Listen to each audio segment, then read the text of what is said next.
الحمد لله وحده والصلاة والسلام على من لا نبي بعده أما بعد فأعوذ بالله من الشيطان الرجيم وما لكم في المنافقين فئتين والله أركسهم بما كسبوا عزتمندو مخکې ولس بیانونه په دې موضوع باندې وو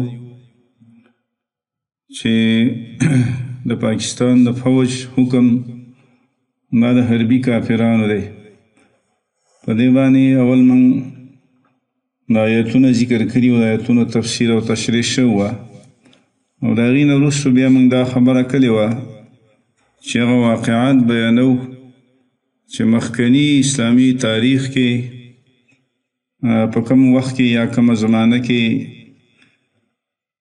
برای نام مسلمانانو او دارنګې منافقانو مسلمانانو د کفارو سره همکاري کړې ده نو د هغه زمانې فقهای کرامو د دا قسم مسلمانانو باره کې څه فتوې ورکړي دي نو عزتمندو د دې پورې موږ 12 واقعات بیان کړل او دغه زمانې د فقهای کرامو او مفتیانو فتوې موږ بیان کړې چې هغوی په داسې قسم خلکو باندې د حربي کافرانو په حکم کې ګرځولي دي او دوی مباح الدم ګرځولي دي او د هغې سره جهاد داسې ګڼلی لکه څنګه چې د ښکاره کافرانو سره او دغه رنګې د کافر اصلي سره او د حربیانو سره څنګه جهاد کولی شي نو دا قسم جهاد به د دې خلکو سم کولی شي او دا وخت داسې واقعات ډېر راغلي دي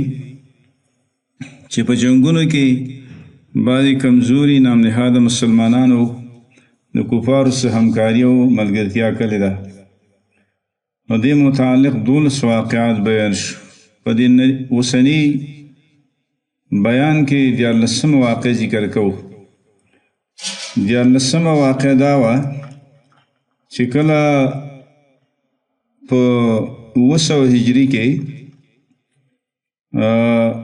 په دغه زمانه کې او د 900 هجري په حدودو کې تاتاریانو په اسلامي ملکونو باندې حمله وکړه په شام باندې یا نورو ملکونو باندې کله تاتاریانو حملې وکړلې او بعضې نامنهاده مسلمانانو د هغې سره تعاون وکړو نو په هغه وخت کې شیخ الاسلام ابن تیمیه رحمه الله فتوا ورکړه چې د دې نامنهاده مسلمانانو هغه حکم دی چې کوم حکم د تاتاریانو دی د تاتاریانو چې کوم حکم دی دا د هغه مسلمانانو هم دی چې هغه تاتاریانو سره همکاري کوي نو عزتمندو دغه رنګې فتوې ډېرې نقل شوي دي د دې وینا حافظ ابن تیمیه رحمه الله مجموع الفتاوا 30 جلد کې 513 صفحه کې د هغې عبارت دی چې وكل من قفز إليهم من أمراء العسكر وغير الأمراء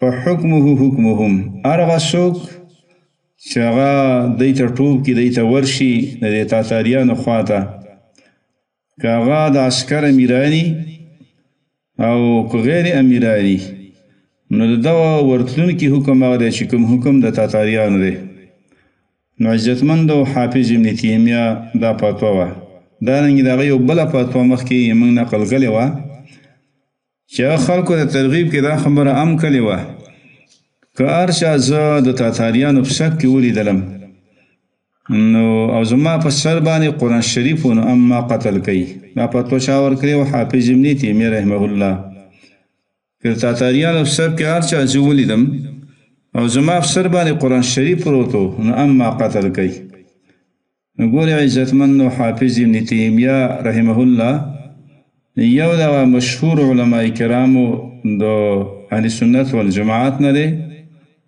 او د مشهور علماء د دې امت مسلمه نه دی او مخکې موږ ویلي چې د هغه مشران علما چې د هغه شاګردانو هغه په خپله لوی لوی امامانو او د حافظ ابن تیمیه رحمه الله ډېره لویه مدحه کړې ده تر دې چې بعضې علما د هغې باره کې داسې ویلي دغه زماني علماو چې د 400 یا 500 کاله کې د حافظ ابن تیمیه شانه لوی عالم نه دی پیدا شوی دا خبره چا کړې وه دا د هغه دور علماو مشرانو علماو چې هغه په خپل هم د دین لوی لوی امامانو د هغې نه دا خبره نقل ده چې د 1500 کاله کې د حافظ ابن تیمیه په شان لوی عالم نه دی پیدا شوی. نو ګورې عزتمندو دلته دا خبره د سوچ ده چې د حافظ ابن تیمیه په شان د ډېر لوی عالمي او هغه د دغسې دشمنانو په سب کې وګرځي، هغه مباح الدم ګرځي، نو د پاکستان فوج ولې مباح الدم نه ګرځي؟ ولې دی حکم د تاتاریانو یا د حربیانو نه ګرځي؟ دې ځای کې لږ سوچ پکار دی. یا عزتمندو مخکې ما ویلي چې عباس رضی الله عنه په هغه باندې نبی علیه السلام د حربیانو حکم جاري کړی و، د هغه نه یې فدیه اخیستې وه. سرت دی نه چې عباس عنه د نبی علیه السلام تره دی او د تره او د پلار یو مقامي، او بیا هغه په زور باندې کافرانو جنگ بدر ته رایستلی و، او هغه دام وی چې د مخکې نه مسلمان و، ما ایمان مخکې راوړی و، او د دې نه مخکې د نبی علیه السلام سره همکاریانې هم بعضې کلي وې، رازونه ورته بعضې ویلي وو، معلومات بیا ورکول.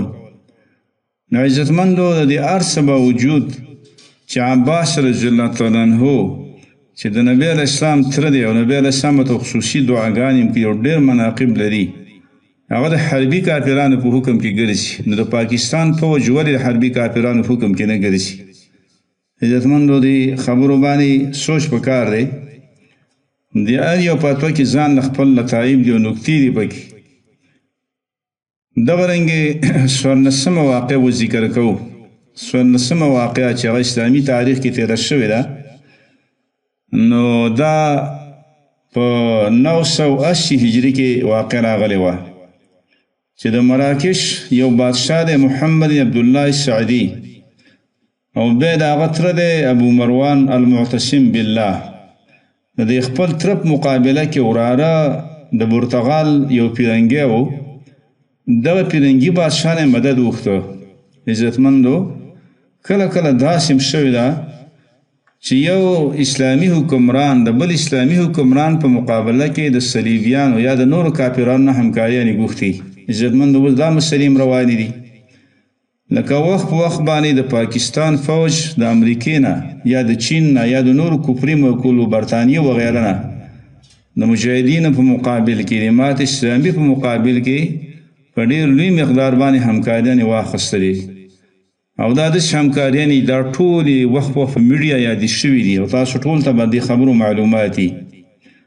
نو عزتمندو په مخکې 980 هجري کې د مراکش یو بادشاه دی محمد عبدالله سعدي، در خپل تره ابو مروان المعتصم بالله په مقابل کې د پرتغال یو پیرنګی د هغې نه مدد وغوښته. نو د هغه زمانې فقها او علما کرامو څه فتوا ورکړې ده. عزتمندو هغې د دې محمد عبدالله سعدي د ده د ارتداد فتوا چې دی مرتد شوی دی، دی واجب القتل دی او د مقابله کې جهاد پکار دی. نو ګور عزتمندو دا د پاکستان فوج چې د کفارو نه کومه همکاري اخیستې، دغسې همکاري د محمد عبدالله سعدي اخیستې ده، علماو په ارتداد فتوا ورکړې. او مخکې ما دا عرض کړی چې داسې خلکو باره کې دوه قسمه فتوې نقل دي، ځینې پرته کفر او د ارتداد فتوا ورکوي، او ځینې ورته کافر او مرتد نه وایي خو مباح الدم یې ګرځوي، او وایي چې د دوی حکم د حربي کافرانو په شان تلی، د هغې په شانه به دی نیولی کېږي، به دی به وجلی کېږي، دی سه موالات حرامي. نو د سابقه علماو عبارتونه چې سړی ګوري، وروسته به بیا داسې ډېر عبارتونه مخې ته راشي، ځکه دا موضوع اوږده ده، په دې باندې بیانونه ډېر دي، نو تاسو به وخت په وخت باندې داسې عبارتونه مخې ته ډېر راشي، د علماو فتوې به ډېرې راشي چې بعضې علما داسې هم تېر شوي چې هغې پرې د کفر او ارتداد فتوا ورکړې ده.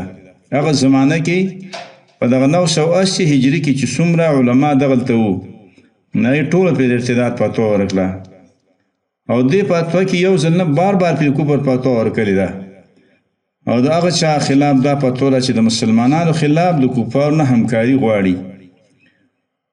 دې یو صورت داسې چې یو براینام مسلماني هغه د کفارو سره د مسلمانانو خلاف همکاري کوي، او دویم صورت داسې هم دی چې یو مسلمان دی هغه د کفارو نه د بل مسلمان خلاف همکاري غواړي.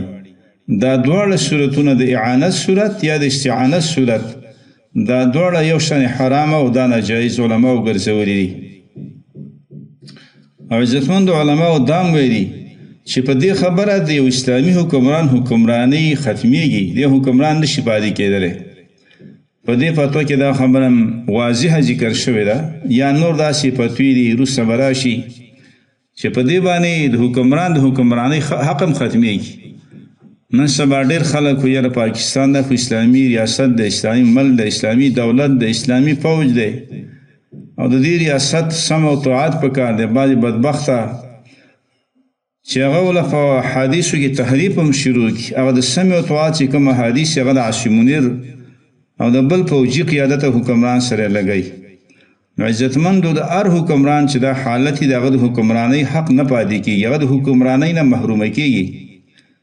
دا نه چې مثال دی حکمران دی او د به سم او طاعت کوي او د مقابل کې چې څوک نه باسي باغي به یو هغه به خارجي.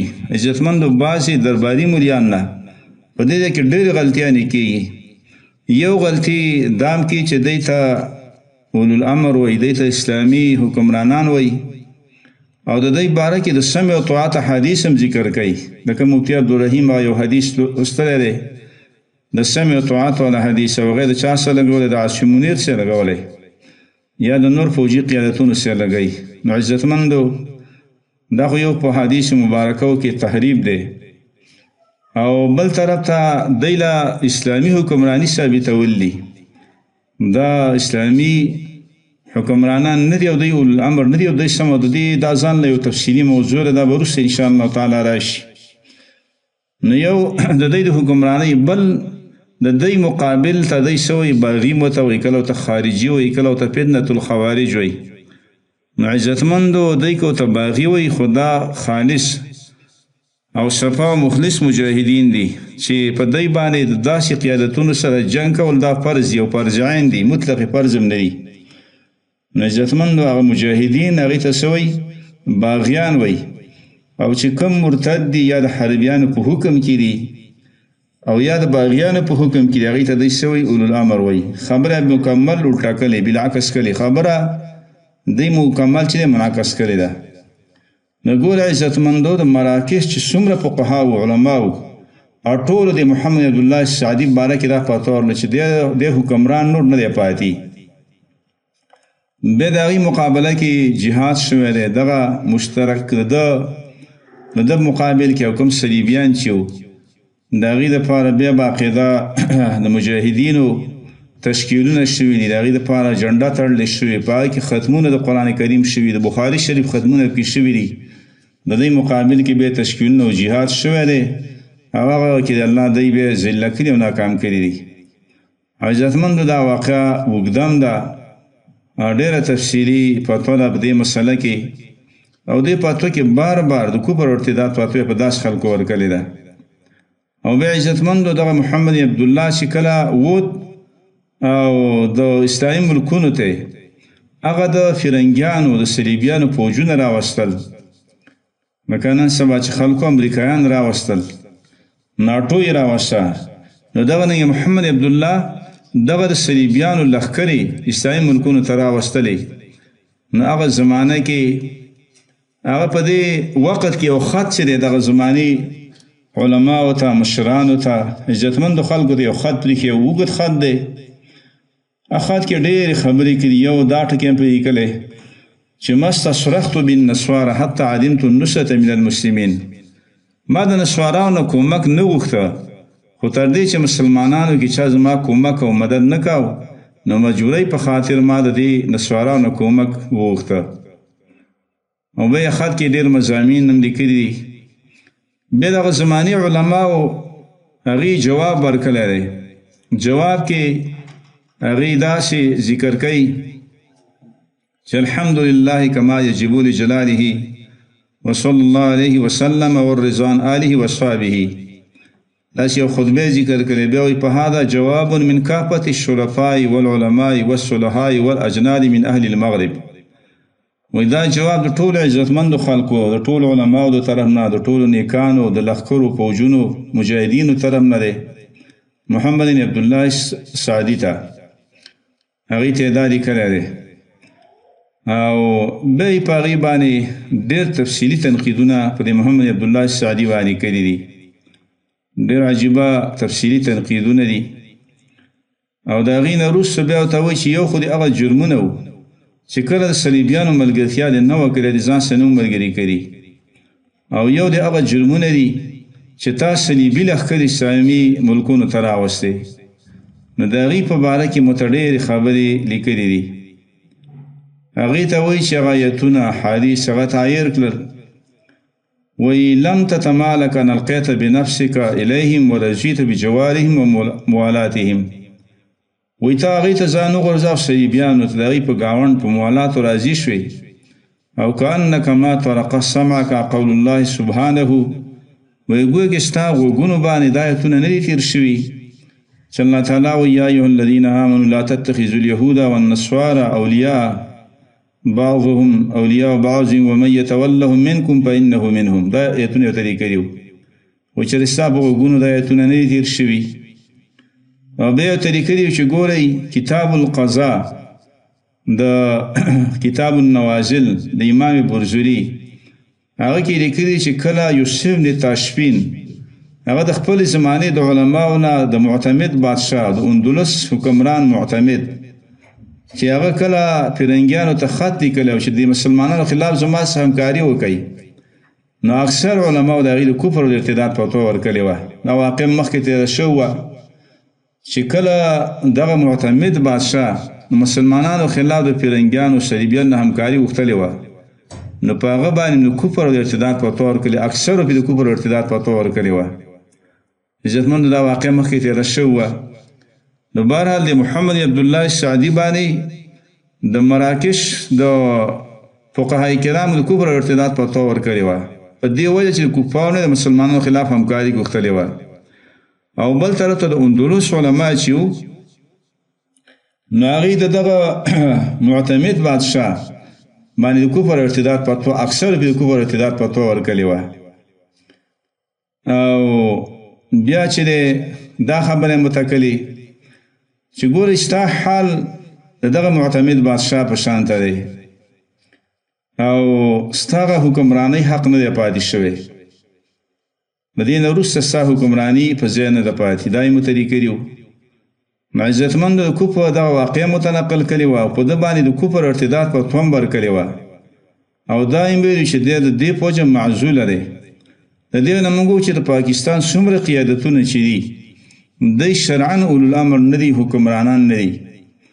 او د هغې ډېر وجوهات دي. یو وجه دغه ده چې د دې واقعاتو او د دې فتوا نه ظاهره شوه. نور وجوهات هم ډېرې خو دا په خپل ځای دا تفصیل راشي.